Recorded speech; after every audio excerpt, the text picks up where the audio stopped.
In the small town of Ashford, lost among the hills of Virginia, life flowed smoothly and calmly. Here everyone knew each other, and the local St. Mark's Church, located in the very center, was not just a place of worship, but the heart of the entire community. It was here that Ashford residents came to find solace, share joy, or simply hear the kind words of Father Daniel McKinnon, a priest who had served in the town for over a decade. Father Daniel was a man to whom advice was sought, and his words were often decisive in matters both spiritual and temporal. But it is his unyielding outlook on life and belief in his own infallibility that will soon become the center of a terrible scandal that will shake Ashford to its very foundations. Maria Grayson, a 30-year-old woman with a heart of gold, was one of the most devoted members of the church. Everyone knew her, from the children for whom she organized Sunday lessons to the elderly whom she helped around the house. Maria was that rare person who always found time for others, forgetting about her own needs. Her bright smile and kind eyes became a symbol of kindness in this small town. But no one could have imagined that it was in this church, among the walls saturated with prayers and hopes, that an event would occur that would make everyone doubt what they know about life and death, good and evil. One day, at the beginning of a cold October, Maria suddenly disappeared. She was not seen either at Sunday services or in the city park, where she usually walked with neighboring children. Phone calls went unanswered, and her home appeared to be hastily abandoned. This caused alarm among residents, and within a few days the search began. No one expected that Mary would be found dead, much less in the holiest place in the city. But this was only the beginning of a long and painful story that will reveal the dark sides of the human soul and force the city of Ashford to face a truth from which it is impossible to hide, even behind the walls of the church. It all started with a body found in a quiet, darkened parish room, the body of Maria Grayson. Her death was not just a tragedy, it was a brutal murder, committed with such cold determination that no one could believe that the man to whom they trusted their deepest secrets was behind it. The investigation of this crime was supposed to destroy trust and destroy lives. But until this moment, before everything became known, the residents of Ashford still believed that evil could not penetrate their quiet corner. However, with each passing hour, with each new discovery by detectives, it became clear that true evil can hide even in the most righteous hearts.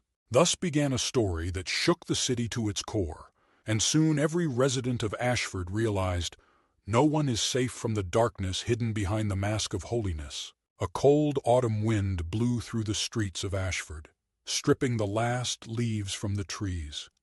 It seemed like a normal day, a bustling market, children playing in the schoolyard, and the sound of bells echoing in the empty alleys. But something was wrong. There was tension in the air, subtle but persistent, as if nature itself was warning of impending disaster. In the morning hours, when the city was just waking up, Lisa Carter timidly knocked on the door of St. Mark's Church. She came, as she did every Sunday, to help Father Daniel prepare the church for the service. Usually Maria was already here at this time, tending to flowers or arranging candles, but today the church greeted Lisa with silence. A strange, dull silence that spread across the empty benches and dimmed the light in the stained glass windows. Lisa called Maria. Her voice echoed throughout the empty hall, but there was no answer. At first she decided that her friend was simply delayed, but slight anxiety gradually began to develop into fear. Her intuition told her that something was wrong. This feeling did not leave her as she walked through the dark corridors of the church, heading towards the rooms where the priest and parishioners usually held conversations. It was there, in a small room closed to parishioners, that Lisa discovered something that was to change her life forever. The light of the lamp, barely breaking through the half-open door, snatched a terrifying sight from the darkness. On the floor, among scattered books and papers, lay the body of Maria Grayson. Lisa did not immediately understand what was in front of her. It was too unexpected, too unimaginable. Maria's body was mutilated beyond recognition, and the first thing Lisa felt was not fear, but an inexplicable emptiness, as if reality had suddenly lost its meaning. She screamed, but her scream was drowned in the walls of the church. Time seemed to stand still. The thought that her friend was dead did not immediately penetrate her consciousness. At that moment, Lisa could not understand how and who could commit such an atrocity. Maria's body was covered with bloody marks, and her face was so disfigured that she could only be recognized by her clothes and jewelry. But this horror was not the only thing that shocked Lisa. Behind Mary's body, a little to the side on the floor, lay a bloody cross, a symbol of the fact that the church, which they considered a refuge, had now become a place of murder. This was not just an act of violence. It was a message, dark and merciless, thrown into the very heart of faith and trust. Soon the police arrived at the scene. Their heavy footsteps echoed through the hallways as they examined the body and crime scene. There were more questions than answers. Who could commit such a brutal crime in a place that was supposed to be holy? And why Maria? Allison Harper, a detective known for her keen intelligence and professionalism, took on this case, feeling that it would be one of the most difficult of her career. Allison immediately noticed some oddities. Firstly, the crime scene seemed too clean, despite all its brutality. There were no signs of a struggle, which was strange given the state of Maria's body. In addition, her personal belongings were in place, which ruled out the possibility of robbery. Everything indicated that the killer knew Maria and acted with cold-blooded confidence. Looking around the room, Allison noticed scattered books and papers. Many of them were of religious content, and everything indicated that Mary was often in this room. But what made her come here on that fateful day? Perhaps she met someone she trusted but who turned on her. While the forensics team collected evidence, Allison began to analyze possible motives. This murder did not appear to be random. On the contrary, it seemed carefully planned and symbolic, as if the killer wanted to send some kind of message. But what exactly did he want to say? The city was shocked by the news of the brutal murder. Residents could not believe that something so terrible could happen in their quiet corner, where people always left their doors unlocked and greeted each other with smiles. The church, which has always been a symbol of light and hope, is now covered in the shadow of fear and suspicion. Allison understood that a long and difficult path to the truth awaited her. This murder was supposed to be just the beginning, the very catalyst that would bring out the dark secrets hidden behind the facade of decency and faith. And she was ready to plunge into this darkness to find answers to the questions that now tormented all of Ashford. With the first rays of the sun breaking through the thick curtain of clouds, Ashford woke up in a completely different reality.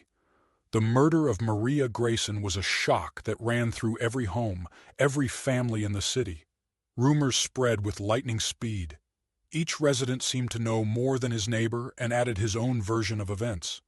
However, at the center of all the talk and speculation was one question: who could commit such a terrible crime? Meanwhile, for detectives Allison Harper and Mark Ridgway, this morning was no different from any other, if not for the terrible events that unfolded the day before. Allison, barely closing her eyes after a sleepless night, was already sitting in the office, looking through forensic reports and looking for any detail that could shed light on this case. Mark, although he looked calm, felt internal tension. In the city where they both spent more than 1 year, murder was so rare that each case became special, but this one turned out to be simply out of the ordinary. The first thing that struck Allison when examining the reports was that there were no signs of a struggle. This meant that Maria either trusted her killer or was caught off guard. However, she was even more surprised by the condition of the body. The injuries inflicted indicated that the crime had been committed with particular cruelty. Forensic investigators discovered that the murder weapon, a knife, was left at the crime scene. This seemed unusual, since most killers try to get rid of the weapon in order to complicate the investigation. But this criminal seemed to want to leave a message, and that was what bothered Allison the most. Mark, meanwhile, was collecting information about Mary. Her life seemed at first glance impeccable. A loving family, active participation in the life of the city, devotion to the church. But Mark knew that behind the facade of perfection there are often hidden secrets that can shed light on true motives. He began by interrogating her relatives, friends, and acquaintances, trying to build a complete portrait of her life in her last days. Many described Maria as kind and sympathetic, but some hinted at her recent withdrawal and anxiety, which she seemed to hide from everyone. Mark's first interrogation led him to Lisa Carter, Maria's friend who discovered her body. Lisa was in shock and still couldn't believe what had happened. However, overcoming her emotions, she told Mark that in recent weeks Maria had become more withdrawn, often lost in her thoughts, and even avoided discussing church matters, which had previously been her favorite topic. Lisa noticed that Maria began to come to church alone late in the evening when there was no one there, and something was bothering her, but she never shared what it was. Allison, meanwhile, decided to focus on the crime scene itself. She understood that the key to the solution could be hidden in little things that at first glance might seem insignificant. Father Daniel McKinnon volunteered to help her with the examination, and although his help was offered with the best intentions, something about his behavior seemed unnatural to Allison. The priest was unnaturally calm for a man who knew the murdered woman personally and saw her body in such a terrible state. This caught Allison's attention, and she decided to take a closer look at it. Father Daniel was a man with a complex character. He was strict but fair, and although his faith was undoubted, sometimes there were notes in his sermons that alarmed some parishioners. He was a strict adherent and followed the canons with a rigidity that could seem intimidating. Allison decided it was worth looking into his past and seeing if there were events in his life that could shed light on the current investigation. Among the documents Allison studied were many church books and records, but one of them caught her attention: the journal that Maria kept. This diary was not only a record of her thoughts, but also a testimony of her experiences in the last weeks before her death. There were notes about her doubts, internal torment, and fears. One of the last entries spoke of a man in the dark who haunted her even in church, and this alarmed Allison even more. Meanwhile, Mark learned that the priest was the only one who did not provide a clear alibi for the night of the murder. He claimed that he was in church, praying, but no one could confirm his words. This further increased suspicions in his direction, but there was no direct evidence yet. Allison and Mark began to realize that the investigation was just beginning, and that there were many secrets ahead that they would have to uncover. The key moment was the realization that behind the facade of a quiet town there are many skeletons, and Maria's murder may be just the tip of the iceberg. Every step, every new piece of evidence brought more and more questions, and although the answers were not yet available, the detectives were determined to get to the bottom of the truth. The foggy morning found Ashford immersed in anxious anticipation. The murder of Maria Grayson became the main topic of conversation on the streets, in shops, and even in homes. In a town where the priest was the embodiment of moral principles and spiritual guidance, doubts now began to creep in. People whispered that perhaps something dark and terrible was hidden behind the facade of piety. Father Daniel McKinnon, who had always been a bastion of calm and confidence, now found himself under suspicion. His behavior after the murder raised more and more questions. Even those who had previously considered him the steadfast leader of the community began to notice changes. He became more withdrawn, avoided communication, and seemed to become increasingly lost in his own thoughts. Detectives Allison Harper and Mark Ridgway began to carefully study the priest's past. They knew that behind each mask there could be something hiding that explained current events. Research into his life led them to amazing discoveries. Daniel McKinnon was born and raised in a strict religious family.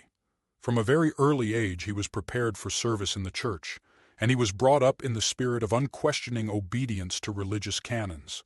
His parents, men of iron will and uncompromising convictions, instilled in him strict moral principles that guided his life. But the deeper the detectives delved into his past, the more details emerged that contradicted his impeccable image. Mark found information that Daniel served in another diocese for several years before ending up in Ashford. In those years of his service, not everything was smooth either. Several parishioners complained about his excessive severity and harsh methods of raising children in the church school. One of these complaints even led to an investigation, but the matter was hushed up and Daniel was simply transferred to another parish. Allison, in turn, began to study his behavior in recent months. What caught her attention was that several people who had previously been close to Daniel gradually began to distance themselves from him. She spoke with Amelia Ross, the church secretary who knew Daniel best. Amelia was a devoted servant and always supported the priest, but recently she noticed that he had become more withdrawn and irritable. Amelia also mentioned the strange conversation she overheard between Daniel and Maria. These conversations, she said, were intense, but she could not understand their essence. Allison and Mark also noted that Daniel was the last person to see Mary in the church on the day of her death. He claimed that they were discussing church matters, and Maria seemed a little worried, but that was the end of their conversation. However, Daniel's testimony did not match the timeline of events. Several witnesses claimed to have seen him leaving the church much later than he claimed. Allison began to realize that Daniel may not be who he says he is. His connection with Mary turned out to be much deeper than just the relationship between a priest and a parishioner. In her diary, which Allison found earlier, there were references to a man in black who often visited her in church and tried to convince her of something. These notes became increasingly disturbing as the day of her death approached. She wrote that she felt trapped and did not know how to get out of the current situation. However, so far there has been no direct evidence of the priest's guilt. His alibi, although it seemed dubious, still could not be disproved. But Allison and Mark knew they had to dig deeper. The question was not only who killed Maria, but also why it happened. What did Mary know that could make the priest or someone from his circle commit such a terrible crime? Meanwhile, the residents of Ashford began to suspect that the matter might be more complicated than they thought. More and more people began to move away from the church, feeling that their faith had been undermined. It wasn't just a crisis of faith. It was the realization that the man they trusted could be hiding a horrifying secret. Suspicions and fears began to eat away at the calm of the city, turning it from a quiet corner into a place where anyone could be a suspect. Allison and Mark decided to focus on the evidence to avoid making a mistake. They understood that they could deal with a person who skillfully hides his true intentions. But the truth always comes out, and they were determined to find out what really happened on that fateful day when Maria Grayson was killed. As detectives continued to delve deeper into the case, the atmosphere in Ashford became increasingly tense every day. The city, once calm and friendly, now seemed immersed in a fog of suspicion and mistrust. The murder of Maria Grayson and suspicions about Father Daniel McKinnon turned the community into a place where anyone could become the target of rumors. Conversations began with innocent questions, which quickly escalated into heated discussions and ultimately into accusations. In a local cafe where residents gathered to discuss the latest news, the topic of murder became the main topic. Someone remembered seeing Maria late in the evening near the church. Others mentioned strange changes in the behavior of Father Daniel. Everything seemed important, even the smallest details, and everyone considered it their duty to share information that could shed light on the crime. One of the most discussed topics was the connection between Mary and the priest. Many knew that Maria spent a lot of time in the church, often helped with organizing events, and was close to Father Daniel. But now, after her murder, this closeness began to seem suspicious. People began to wonder what exactly connected them. Was it just a spiritual connection or something more? Amelia Ross, the church secretary, was also drawn into this whirlpool of rumors. She was the only one who worked side by side with Father Daniel every day, and the villagers began to suspect that she might know something, but she remained silent. Some even suggested that she could be involved in the murder, since she was always nearby and knew all the internal affairs of the parish. Allison and Mark, realizing that rumors could not only fuel interest in the case, but also complicate the investigation, decided to begin a series of meetings with local residents. Their goal was not only to gather more information, but also to try to calm tensions in the community. However, they quickly realized that stopping the flow of gossip would not be easy. At one of these meetings, they ran into John Miller, a local journalist who had been actively covering the investigation. He seemed to know everything about the detective's every move and willingly shared his thoughts with anyone who would listen. John was sure that there was more to the matter than just jealousy or personal scores. He even suggested that the murder could be connected to dark rituals or ancient rites that the priest allegedly performed in secret. Allison, although skeptical, realized that John could have important information, especially if he was communicating with people who were afraid to speak directly to the police. She decided to take note of some of his assumptions, although she did not consider them paramount. Meanwhile, Mark focused on interrogating members of the church parish. He noticed that many of them who had previously supported Daniel's father were now starting to distance themselves from him. Some parishioners even admitted that they felt uncomfortable during the last sermons, when the priest spoke about sin and redemption with special passion, almost with a threat. These words began to seem to them like a harbinger of something terrible, and now they could not help feeling that there was a hidden threat in his words. But the most surprising thing was that some of the most devoted parishioners began to doubt their faith. They could not understand how the person to whom they trusted their souls could be involved in such a terrible crime. These doubts penetrated their hearts and began to destroy the foundations on which their whole life rested. At the same time, Lisa Carter, Maria's friend, who remained one of the few who still believed in the innocence of Father Daniel, became the object of condemnation from her neighbors.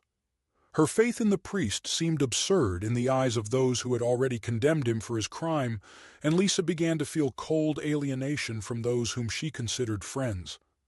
Her support for the priest began to seem strange, and this only increased the suspicions around her. Allison and Mark knew the situation was getting out of control.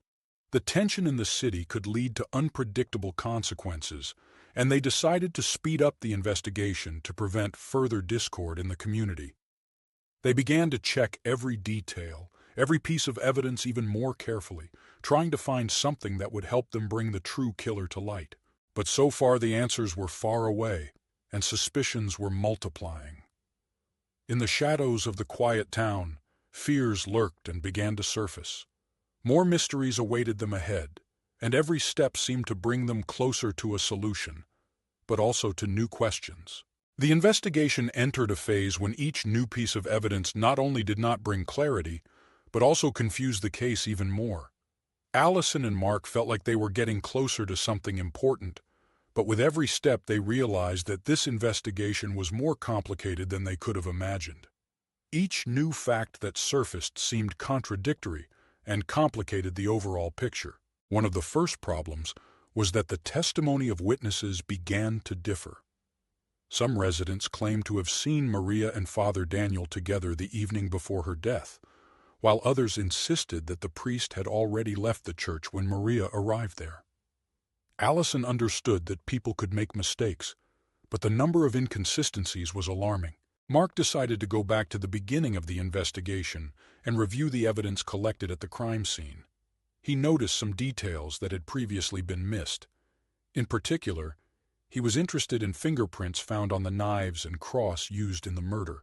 It was initially assumed that all the prints belonged to Maria and Father Daniel, but after rechecking it turned out that traces of another person had been found. These prints did not match any of the known suspects, meaning there may have been someone else at the crime scene. The discovery cast doubt on the idea that the priest acted alone and raised questions about a possible accomplice, or even that someone else could have been the real killer. Allison, meanwhile, decided to check the priest's alibi again.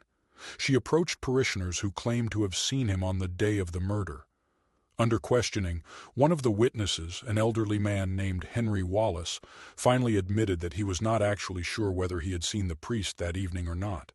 His initial statement turned out to be the result of pressure from other parishioners who did not want to believe in the possible guilt of Father Daniel.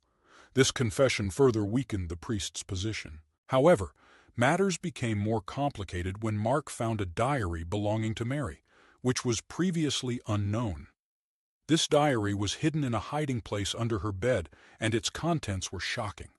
In it, Maria described her experiences and fears associated with Father Daniel. She wrote that he often approached her with proposals that seemed strange, even threatening to her.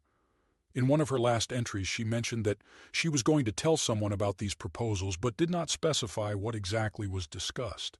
Allison and Mark began to realize that Maria may have had a secret that she was keeping that could be the reason for her death. But the diary also mentioned a third person who, according to Maria, knew about her plans and tried to stop her. This further confused the situation as it became unclear who exactly Maria trusted and who could be her ally or enemy. Meanwhile, Detectives' attention was drawn to the church's financial records, which showed that large sums of money had been flowing through the church's accounts in recent months, the origin of which was unclear. The money was transferred to the priest's personal account, but its further use was not documented. This discovery forced detectives to think about possible motives related not only to personal relationships, but also to financial interests. Allison also learned that Father Daniel had previously been involved in controversial real estate transactions involving land owned by the church. This might explain the source of the money, but it did not answer the question of how it related to Maria's murder. Each new piece of evidence only increased the number of questions. The case became more and more complicated, and Allison and Mark realized that they needed to find a connection between these disparate facts. They began to suspect that there was something much more behind all this than just personal motives or jealousy. Perhaps it was about a conspiracy in which several people were involved, each of whom had his own interest in the death of Mary. Meanwhile, anxiety began to grow in the city. People no longer knew who to trust. Every new discovery, every new suspicion added fuel to the fire. The community that was once close-knit and friendly began to fragment into groups, each with their own theories and suspicions. Allison and Mark knew that time was against them. They needed to find answers as quickly as possible before the situation got completely out of control. But the deeper they delved into the investigation, the clearer it became that this case was much more complex and dangerous than they could have imagined. As the investigation entered a critical phase, Allison Harper and Mark Ridgway began to realize that there were darker, deeper secrets behind Maria Grayson's death than they could have imagined. The evidence they collected indicated that this crime was not just an act of violence, but the result of many ulterior motives and intrigues intertwined in the lives of several people who, until that moment, seemed infallible. The first key moment came when Allison came across an old folder of documents related to St. Mark's Church. Among the many papers that seemed insignificant at first glance, she found several letters dated more than 10 years ago, which were addressed to Father Daniel. These letters were written by a woman who mentioned her mistake and the unacceptable sin they had committed together. Allison realized that these letters could be related to an event that happened before Father Daniel moved to Ashford. Mark, who was conducting a parallel investigation, discovered another important piece of evidence: a birth record hidden in the hospital's archives, which confirmed that Daniel's father had a son born out of wedlock. This fact was carefully hidden, but as soon as it surfaced, it became clear that this secret could be a serious motive for the murder. Perhaps Maria found out about this, and this put her life in danger. Meanwhile, the church's financial reports continued to reveal new secrets. The money, which was transferred to Daniel's father's personal accounts, was used to finance the construction of a private home in another state. This house, as it turned out, belonged to the same woman who wrote letters to the priest. This discovery revealed that Daniel's father had been in contact with her over the years and may have been trying to hide his connection to his son. All this forced Allison and Mark to once again reconsider their initial assumptions. They now began to suspect that the murder might be part of a wider conspiracy. It is possible that not only Father Daniel, but also other people associated with the church had motives for eliminating Mary, who could reveal these secrets. Allison decided to talk to Amelia Ross, the church secretary, again. She was one of the few who could know about the secrets hidden in the church archives. During the interrogation, Amelia admitted that she had long suspected Daniel's father, that he had connections that he carefully concealed. However, she was afraid to talk about it, since her own position depended on the priest, and she did not want to lose her job and respect in the community. Amelia also mentioned that in recent months, Maria had often asked questions about the church's finances and where the money was going. She seemed to know or suspect something, but did not share her thoughts. Amelia recalled how Maria came to her for the last time a few days before her death, very worried, and said that she needed to discuss something with Father Daniel, but did not specify what. Another important detail was that Amelia noticed on the day when Maria was killed how an unfamiliar man was leaving the church. He was dressed in dark clothes and tried not to attract attention to himself. Amelia did not attach any importance to this at the time, but now this memory began to seem extremely important to her. Allison and Mark began to suspect that this man could be the third person Maria mentioned in her diary. They decided to check CCTV footage from the church area to try to identify him. On one of the cameras, they were able to capture the silhouette of a man entering the church on the evening of the murder. Although his face was hidden, they noticed that he acted extremely cautiously, as if he knew that he might be noticed. Allison and Mark began to suspect that this man could be a hitman or someone who was doing the bidding of Daniel's father. It is quite possible that the priest, afraid of revealing his secrets, decided to remove Mary from his path, but did not want to do it with his own hands. This hypothesis explained many of the contradictions in the case, but so far there was insufficient evidence. All this led to the detectives deciding to return to questioning Daniel's father. They knew he was hiding something important, but they couldn't yet figure out how to get him to talk. They planned to use conflicting evidence and newly discovered evidence to put him in a corner and force him to reveal the truth. Meanwhile, a new wave of rumors and speculation began in the city. The residents of Ashford began to realize that the murder of Maria Grayson was just the tip of the iceberg, and that their quiet town held many more secrets than they could have ever imagined. People no longer felt safe, and mistrust grew every day. Allison and Mark knew they had to act quickly. They had a feeling that someone else might be in danger, and that the killer or his accomplices might strike again if they felt their secrets were about to be revealed. The investigation was nearing its climax, and they were willing to do anything to stop the killer and protect those who might still be in danger. The investigation has reached a boiling point. Allison Harper and Mark Ridgway knew they had to make one last push to tie all the threads together and finally find evidence that could lead to the arrest of the killer. The atmosphere in the city became increasingly tense. Rumors and fears penetrated every corner of Ashford. People were afraid to talk, but at the same time everyone wanted to know what really happened on that fateful night. After long days and nights of evidence analysis and questioning, Allison and Mark returned to the key questions that still remained unanswered.